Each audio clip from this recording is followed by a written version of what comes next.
Hi, first of all, thanks for watching and following. I want to get back onto some questions that I have from followers regarding soccer information. So first of all, since I'm going to speak about the most popular sport in the world in this video, I want to reaffirm once again the importance of standing behind the candidacy of the United States led candidacy in order to organize the 2026 FIFA World Cup.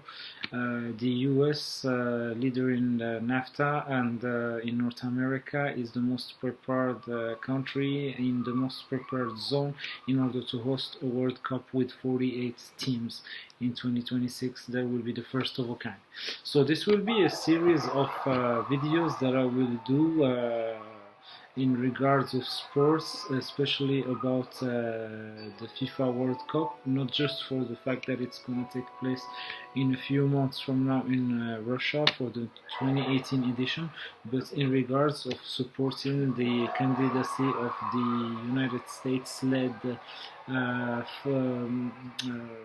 bid for the 2026 FIFA World Cup. Many things have to change indeed in the men's US soccer within the forthcoming months after the disastrous elimination before the finals of the FIFA World Cup 2018. And the most important thing is to focus on the guidelines for the organization of 2026 and the qualification of 2022, the World Cup that is scheduled to be hosted in Qatar almost 5 years from now. So first of all, in order to develop this topic, let's also support the fact that the United States can also host other big tournaments within the horizon of the 2026 fixture. And I spoke here about the project of hosting another Copa America in 2020 that was being discussed by several sources.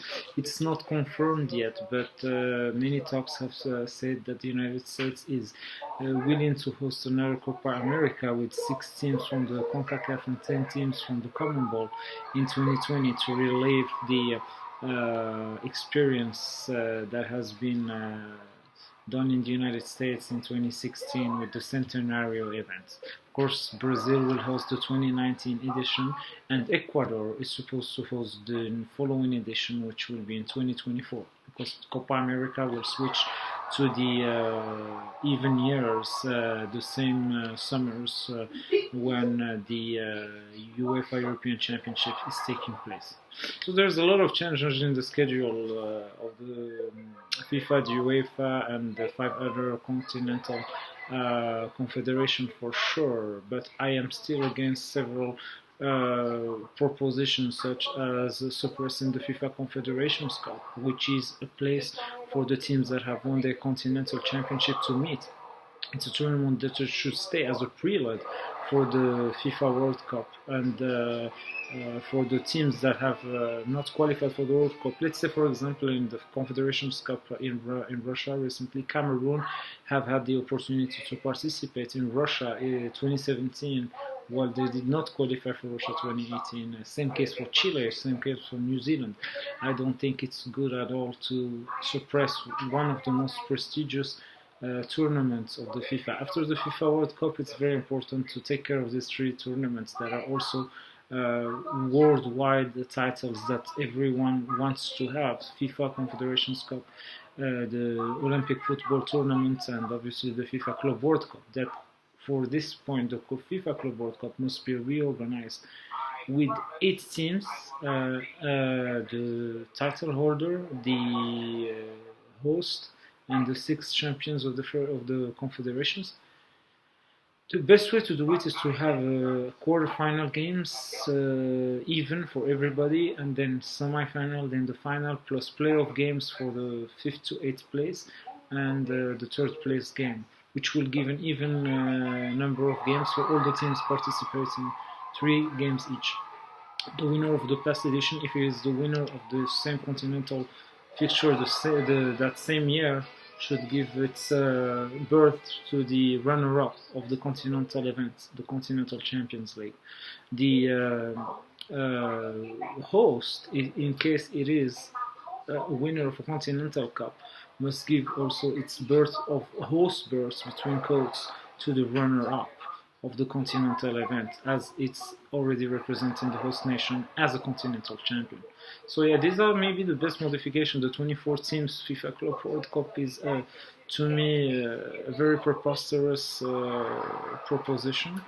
So many things are very odd in the FIFA's proposal. The FIFA World Cup groups with 3 teams, the separation of the FIFA Confederations Cup, and this format of the FIFA Club World Cup. As I said, the format that I propose in this video could be a great asset for the clubs on this yearly tournament. So these are some remarks in regards of what I have read recently and in the beginning of this weekend in regards of soccer 2018 and beyond. Now to get back to the support of the file of the United States, as I said, I will be speaking in every video about the historical events related to the FIFA World Cup. And in the first video, I don't want to talk about the 1930 FIFA World Cup to start with. I want to mostly speak about what was before the 1930 FIFA World Cup, which is the genesis of world football, international football. So to get back, the most important event that have taken place ever since the end of the 19th century were mostly played between national teams, if you want to call them that way, of the British Islands, starting with Scotland, England, Wales, the Republic, the Irish Free State that will become Ireland, and also Northern Ireland, plus some games that were played internationally with Western European countries. But most importantly, before the beginning of the 20th century and before even the instauration of the Olympic football tournament, which first edition that was unofficial won by Upton Park in 1900. Before that, there was the World Championship game that has been played between Scotland and England in 1898. There are also several other events that were organized, especially the events of Sheriff Dewar Cup, that was an event that took place in France from 1901 to 1916, that is considered by many the ancestor of Coupe de France. Also in the United States, there was the Dewar Cup, and that was what could be considered in North America and the United States as the ancestor of the Lamar Hunt Open Cup. That is the present Cup of the United States as of today. So this is very important to mention, that the Olympic football tournament was really the first mobilization in order to get world international football played together between nations from all the continents. Of course, Copa America arrived after that in 1916, and it's considered before 1930, before the first FIFA World Cup, as one of the sole major tournaments that took place with the Olympic football tournament. That Olympic football tournament took place in 1900, like I said, in Paris, won by Upton Park. 1904 in St. Louis, won by the FC Galt from Canada. Then the UK, Great Britain, won again what was considered the world title in 1908 and 1912, which means 3 world title between coasts, because Upton Park is from Great Britain before the beginning of World War I. And if we want to speak about the legend of the soccer before 1930, the first big name that had appeared before World War I was Vivian Woodward, who was part of the team of Great Britain during the 1908 London Olympics and 1912 Stockholm Olympics that were concluded by gold. And he has scored several goals. He had the records of goals scored with national teams that he held by himself for so many years. So after World War I, Copa America continued, and it was mostly an event that saw Argentina, Uruguay, Brazil, and Chile meeting every time and gathering experience for the teams. Brazil, led by Arthur Friedenreich in the 1920s, got some great results in this competition, but it was Uruguay really who became the first giant of the South American continent. Indeed, after the 1920 Olympics. That saw Belgium winning the gold medal ahead of Spain, that was led by legendary goalkeeper Zamora. In 1924, everybody discovered the magic of Uruguay, and that have won the following world champion the gold medal of the Olympics before the FIFA World Cup by beating Switzerland 3-0 in the final. And at the time, the magic has appeared in the game of Uruguay, that have already given a distinctive place to South America in the world football. Uruguay will repeat the feat in 1928 by winning the gold ahead of Argentina in one of the tightest final games, and Italy will get the bronze. A golden generation of Uruguay, led by at the time by Scaroni, Nasazzi, Sea, and also the great first black pearl of soccer. That was before Larbi Ben Barek, that was before Pelé. It was of course Andrade from Uruguay, who was famous. And from these two Olympic titles that were considered at the time two world titles, the first FIFA World Cup that was agreed upon to be organized in Uruguay during the within the framework of the 1928 Olympics. Jules Rimet and the committee of the FIFA have decided to organize this first FIFA World Cup in 1930 that was supposed to have 20 teams to participate on it, because it was by invitation and there was no qualifiers, the only FIFA World Cup that had no qualifiers. So finally many big teams did not opt for going to Uruguay due to the different circumstances. As we know, it was close to the Depression time, only 1 year after the big depression in Wall Street. Germany, Italy, big teams of Europe did not go to the first FIFA World Cup in Uruguay. In the meantime, France, Belgium, Yugoslavia, and Romania were the representative of Europe. From CONCACAF, the United States and Mexico, and from South America, Uruguay, Argentina, Chile, Brazil, Peru, Paraguay, and Bolivia took part, 7 teams. So there was 13 teams at the arrival to Montevideo in July 1920, and I will speak furthermore about the first FIFA World Cup and the first big FIFA World Cup stars that have been involved in the tournament. We have to remind that in order to be on the top of the game, you must have a very strong FIFA World Cup career, and that's what is probably missing in the resume of some players. When I speak about the career of Messi and Ronaldo, it's amazing. It's something that has marked and is still marking right now, rivalry-wise, the soccer worldwide for almost 11 to 12 years, and it's a great asset in terms of records, in terms of goals, in terms of stats, in terms of titles with the club. I think that the both players, according to my subjective ranking of all-time big players, are already a step ahead over some big players such as Di Stefano, Platini, Cruyff, and even Zinedine Zidane. I think they have done so many things to overpass these names that I mentioned.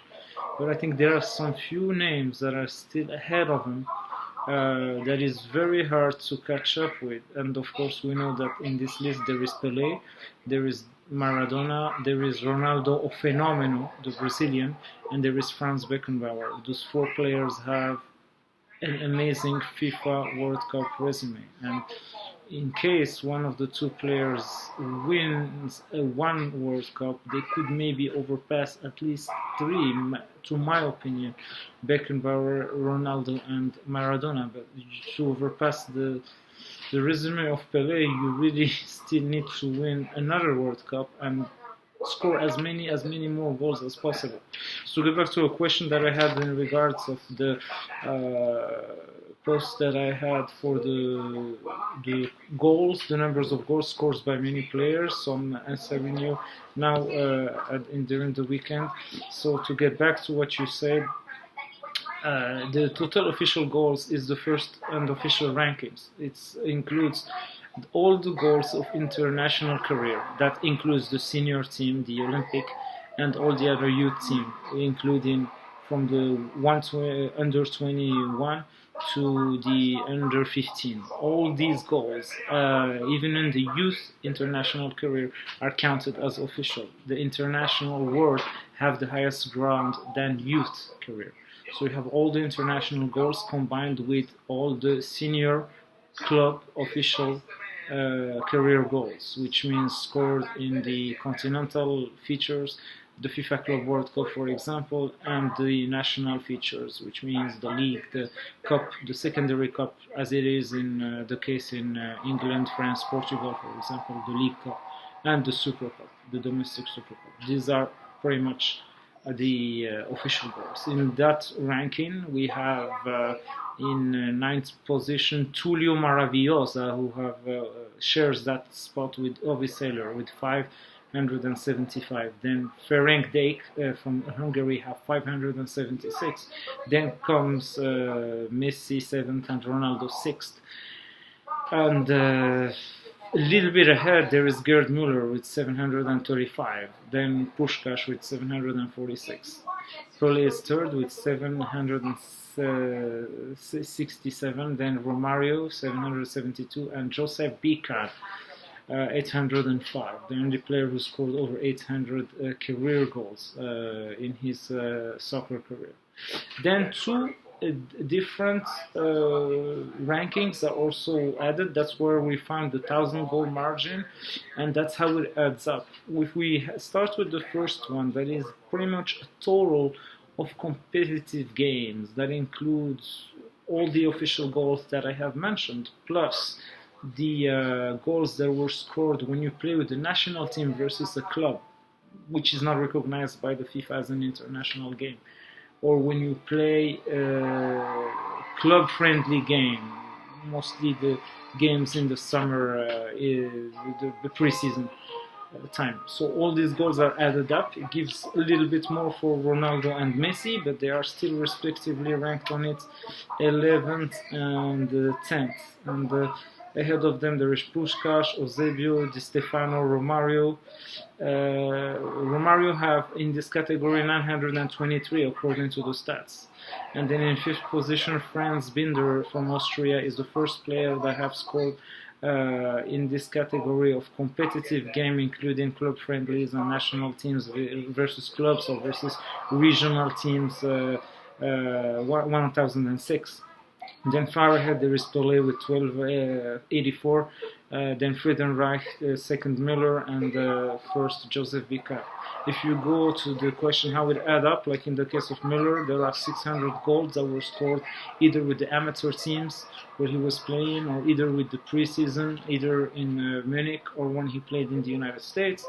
It adds up a lot, and it ends up with that heavy score of almost 500 to 600 goals scored in club friendlies and national amateur team games, and games that were played by the national teams versus club or versus regional teams from Bavaria, etc. So that's how end up Joseph Bicar in the top with 1468 and Gerd Müller with 1461. Then there is the third category, the less official one if you want, but a goal is a goal. But let me explain why it's very hard to speak about it, because it includes the first category, official goals, it includes the second category that have extra competitive games, but in this category there are also some non-competitive games. To start at a senior level, we can add the caritative game, charity games, UNDP games for poverty, etc. Those goals are added as well. And that's where I mentioned Messi have scored 1,000 goals the other day. It's because if you add the games of the charities and the games that he scored with the youth career, the youth club career, the international youth career, as I said, is considered official goals for all the categories. But if you go to see the stats of Messi, he scored with the Newell's Old Boys 234 goals, and with La Masia, the system of Youngs of Barcelona, 105. those are the, between quotes, official goals of the youth career. Of course, they are not official career goals because you're still at the youth level. But again, there are some youth path categories that could not be added. But in the case of Messi, for example, we can add, starting from the goals that were calculated at the youth level of Newell's Old Boys and FC Barcelona's academy, to give 1,000 goal for him when he scored against Levante in La Liga, plus 1,002 now to the goals he scored against Celta Vigo in La Copa del Rey, as I saw the summary today. But the goals that were scored, for example, in his case with Grandoli and with the few games that he played also with Cordoba Central in Rosario, are not considered in the statistics, because, like I said, when you speak about a youth career, there is also street youth team, and so you cannot calculate a goal just like that. It's very hard to add goals on this list, and there are also indoor goals that do not count, which is the case of Eusebio, who, if we add his games of indoor soccer in North America, he could end up with around 900 goals, including official, competitive, and unofficial if you want. Cristiano Ronaldo also could be around that feat. The goals that he scored with Santo Antonio, which was his first team in Portugal, with Andorinha, are not in the listing, as well as the Nacional and Sporting Lisbon Academy goals are not really appearing. So it's a lot of guesses, it's a lot of margin of errors that put us not to know a lot about the goals of the youth career. At least the caritative game, yes, because the players are already known, senior level. So that gives us in this category Di Stefano with 810. Like I said, Ronaldo and Eusebio are around that over 900 margin. Messi is now 1002. Then there is Romario and Puskás, who mostly have already scored over 1,000 according to the statistics, and that includes a lot of friendly games, some of them also the very official youth career games, if you want. It gets added up for that total. And then on the top, like I said, the top 5, there is pretty much an untouched club, the over 1,200 goals that have Pelé. In this category, Franz Binder, according to the stats, jumps from 1,006 on the second list to close to 1,300, very close to Pelé on the third list. Friedenreich staying the same, because it's hard to calculate if it was a youth game at the time or a competitive game as well. So for Müller and Bekan and Friedenreich, it stays pretty much in the same margin. So this is a little bit of an explanation that maybe were not explained and deliberated well in 280 tweets. So looking forward to speak furthermore when in time in regards of the history of the FIFA World Cup. And again, let's support the candidacy of the United States to host the 2026 FIFA World Cup, and of course the other events, including the 2020 Copa America if it takes place, and the 2019 CONCACAF Gold Cup. Thank you for watching.